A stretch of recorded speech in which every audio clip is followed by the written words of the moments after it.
ದಿನಪತ್ರಿಕೆ ವಿಜಯವಾಣಿಯಲ್ಲಿ ಪ್ರಕಟವಾಗಿರುವ ಈ ದಿನದ ಮಹತ್ವದ ಸುದ್ದಿಗಳನ್ನೊಮ್ಮೆ ನೋಡಿ ಬರೋಣ.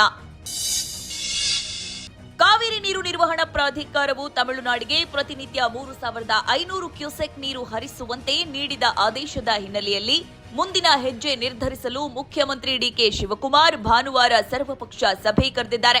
ಸಭೆಯಲ್ಲಿ ಮಾಜಿ ಸಿಎಂಗಳು, ಬಿಜೆಪಿ ಜೆಡಿಎಸ್ ನಾಯಕರು, ಕಾನೂನು ತಜ್ಞರು ಹಾಗೂ ಹಿರಿಯ ಅಧಿಕಾರಿಗಳು ಭಾಗವಹಿಸಲಿದ್ದಾರೆ.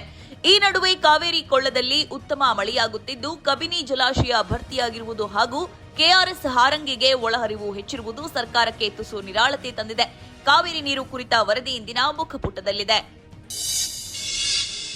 ಯುವ ಜನತೆ ಸ್ವಾಮಿ ವಿವೇಕಾನಂದರ ಆದರ್ಶಗಳನ್ನು ಮೈಗೂಡಿಸಿಕೊಂಡು ಭವ್ಯ ಭಾರತ ನಿರ್ಮಾಣಕ್ಕೆ ಮುಂದಾಗಬೇಕು ಎಂದು ಪ್ರಧಾನಿ ನರೇಂದ್ರ ಮೋದಿ ಕರೆ ನೀಡಿದ್ದಾರೆ. ಮೈಸೂರಿನ ಯಾದವಗಿರಿಯಲ್ಲಿ ಶನಿವಾರ ಸ್ವಾಮಿ ವಿವೇಕಾನಂದ ಸಾಂಸ್ಕೃತಿಕ ಯುವ ಕೇಂದ್ರ ಹಾಗೂ ವಿವೇಕ ಸ್ಮಾರಕ ಉದ್ಘಾಟಿಸಿ ಅವರು ಮಾತನಾಡಿದರು. ನಾಡದೇವಿ ಚಾಮುಂಡೇಶ್ವರಿಗೆ ಪ್ರಣಾಮಗಳು ಎಂದು ಕನ್ನಡದಲ್ಲೇ ಭಾಷಣ ಆರಂಭಿಸಿದ್ರು. ಬಾಹ್ಯಾಕಾಶ ತಂತ್ರಜ್ಞಾನ, ಕ್ರೀಡೆ, ನವೋದ್ಯಮ ಸೇರಿದಂತೆ ಎಲ್ಲಾ ಕ್ಷೇತ್ರಗಳಲ್ಲೂ ಯುವಕರ ಸಾಧನೆಯೇ ಭಾರತವನ್ನ ಮುಂಚೂಣಿಗೆ ತರುತ್ತಿದೆ. ಯುವ ಜನತೆಗೆ ಸೂಕ್ತ ಮಾರ್ಗದರ್ಶನ ಹಾಗೂ ಅವಕಾಶ ಸಿಕ್ಕರೆ ರಾಷ್ಟ್ರದ ಅಭಿವೃದ್ಧಿ ಸಾಧ್ಯ ಎಂದರು. ಪ್ರಧಾನಿ ಮೋದಿ ಕಾರ್ಯಕ್ರಮದ ಪೂರ್ಣ ವರದಿ ಮುಖಪುಟದಲ್ಲಿ ಪ್ರಕಟವಾಗಿದೆ. ದೇಶದಲ್ಲಿ ಆರ್ಥಿಕ ಚಟುವಟಿಕೆಗಳು ಚೇತರಿಕೆ ಕಂಡಿದ್ದು ಜುಲೈ ತಿಂಗಳ ಸರಕು ಮತ್ತು ಸೇವಾ ತೆರಿಗೆ ಸಂಗ್ರಹ 15.4% ಏರಿಕೆಯಾಗಿ ದಾಖಲೆಯ 2,11,205 ಕೋಟಿ ರೂಪಾಯಿಗೆ ತಲುಪಿದೆ. ದೇಶೀಯ ಮಾರಾಟ ಹಾಗೂ ಆಮದು ಎರಡರಲ್ಲೂ ತೆರಿಗೆ ಸಂಗ್ರಹ ಗಣನೀಯವಾಗಿ ಹೆಚ್ಚಳವಾಗಿದೆ. ಜಿಎಸ್ಟಿ ಸಂಗ್ರಹದಲ್ಲಿ ಮಹಾರಾಷ್ಟ್ರ ಅಗ್ರಸ್ಥಾನದಲ್ಲಿದ್ದರೆ ಕರ್ನಾಟಕ ದೇಶದಲ್ಲೇ ದ್ವಿತೀಯ ಹಾಗೂ ಗುಜರಾತ್ ತೃತೀಯ ಸ್ಥಾನದಲ್ಲಿವೆ. ಈ ಮಧ್ಯೆ ಕೇಂದ್ರ ಸರ್ಕಾರವು ರಾಜ್ಯಗಳಿಗೆ ಶನಿವಾರ ಹೆಚ್ಚುವರಿ ತೆರಿಗೆ ಪಾಲನ್ನ ಬಿಡುಗಡೆ ಮಾಡಿದ್ದು ಕರ್ನಾಟಕಕ್ಕೆ 4,504 ಕೋಟಿ ರೂಪಾಯಿ ದೊರೆತಿದೆ. ವಿವರಕ್ಕೆ ಸಮಸ್ತ ಕರ್ನಾಟಕ ಪುಟ ನೋಡಿ. ಕೆಂಪು ಸಮುದ್ರದಲ್ಲಿ ಸಾಗುವ ವಾಣಿಜ್ಯ ಹಡಗುಗಳ ಮೇಲೆ ಯಮನ್ನ ಹೌತಿ ಬಂಡುಕೋರರು ಸರಣಿ ದಾಳಿ ನಡೆಸುತ್ತಿರುವ ಹಿನ್ನೆಲೆಯಲ್ಲಿ ಭದ್ರತೆ ಒದಗಿಸಲು ಸೌದಿ ಅರೇಬಿಯಾ ನೇತೃತ್ವದಲ್ಲಿ 50ಕ್ಕೂ ಹೆಚ್ಚು ದೇಶಗಳನ್ನೊಳಗೊಂಡ ಅಂತಾರಾಷ್ಟ್ರೀಯ ಒಕ್ಕೂಟ ರಚನೆಯಾಗ್ತಾ ಇದೆ. ಜುಲೈ 20ರಂದು ಸೌದಿ ಅರೇಬಿಯಾ ವಿರುದ್ಧ ಸಮುದ್ರ ದಿಗ್ಬಂಧನ ಘೋಷಿಸಿದ್ದ ಹೌತಿಗಳು ನಿರಂತರವಾಗಿ ಕ್ಷಿಪಣಿ ಮತ್ತು ಡ್ರೋನ್ ದಾಳಿ ಮಾಡ್ತಾ ಇದ್ದಾರೆ. ಪೂರ್ಣ ವಿವರಕ್ಕೆ ಚಿಂತನ ಪುಟ ನೋಡಿ. ಕಾಶ್ಮೀರದ ಪಹಲ್ಗಾಮ್ನಲ್ಲಿ ಉಗ್ರರ ದಾಳಿಯ ಬಳಿಕ ಪಾಕಿಸ್ತಾನದ ವಿರುದ್ಧ ಭಾರತೀಯ ಸೇನೆ ಕೈಗೊಂಡಿದ್ದ ಆಪರೇಷನ್ ಸಿಂಧೂರ ಕಾರ್ಯಾಚರಣೆ ಕುರಿತ ಡಿಸ್ಕವರಿ ಸಾಕ್ಷ್ಯಚಿತ್ರ ಆಗಸ್ಟ್ 15ರಂದು ಪ್ರಸಾರವಾಗಲಿದೆ.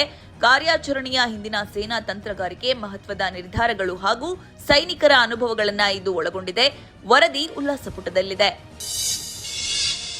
ರಾಜ್ಯದ 74,000 ಹುದ್ದೆಗಳ ನೇಮಕಾತಿ ಪರೀಕ್ಷೆಯನ್ನ ಸುಗಮ ಹಾಗೂ ಪಾರದರ್ಶಕವಾಗಿ ನಡೆಸಲು ಗೃಹ ಇಲಾಖೆ ಕಟ್ಟುನಿಟ್ಟಿನ ಕ್ರಮ ಕೈಗೊಂಡಿದೆ. ಹೊರ ರಾಜ್ಯದ ಹೈ ಸೆಕ್ಯೂರಿಟಿ ಮುದ್ರಣಾಲಯದಲ್ಲಿ ಪ್ರಶ್ನೆ ಪತ್ರಿಕೆ ಮುದ್ರಣ, 5 ಹಂತದ ಟ್ಯಾಂಪರ್ ಪ್ರೂಫ್ ಭದ್ರತೆ, ಪರೀಕ್ಷಾ ಕೊಠಡಿಗಳಿಗೆ ಜಾಮರ್ ಮತ್ತು ಸಿಸಿಟಿವಿ ಅಳವಡಿಕೆ ಮಾಡಲಾಗುವುದು ಎಂದು ಸಚಿವ ಪ್ರಿಯಾಂಕ್ ಖರ್ಗೆ ತಿಳಿಸಿದ್ದಾರೆ. ಸರ್ಕಾರ ಕೈಗೊಂಡಿರುವ ಕ್ರಮಗಳ ಬಗ್ಗೆ ತಿಳಿಯಲು ಸಮಸ್ತ ಕರ್ನಾಟಕದಲ್ಲಿ ಪ್ರಕಟವಾಗಿರುವ ವರದಿ ಓದಿ.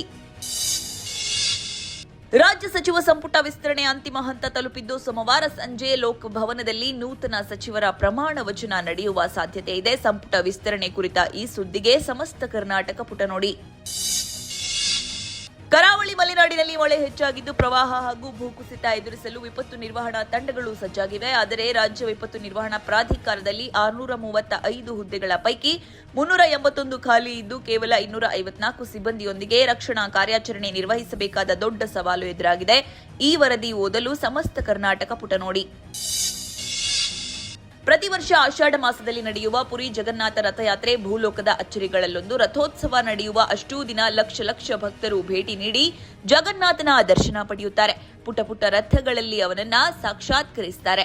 ಜಗನ್ನಾಥನ ಕಂಡೊಡನೆ ಕಣ್ಣೀರಾಗುತ್ತಾರೆ. ರಥ ಬೀದಿಯಲ್ಲಿ ಎಲ್ಲೇ ನಿಂತರೂ ಕಿವಿಗೆ ಅಪ್ಪಳಿಸುವ ಒಂದೇ ಶಬ್ದ, ಜೈ ಜಗನ್ನಾಥ್, ಜೈ ಜಗನ್ನಾಥ್. ಇಂಥ ಜಗನ್ನಾಥನನ್ನ ನಮ್ಮ ಜನಪದ ದಕ್ಕಿಸಿಕೊಂಡ ಪರಿಯೂ ಅನನ್ಯ. ಈ ಲೇಖನ ವಿಜಯ ವಿಹಾರ ಪುರವಣಿಯಲ್ಲಿದೆ.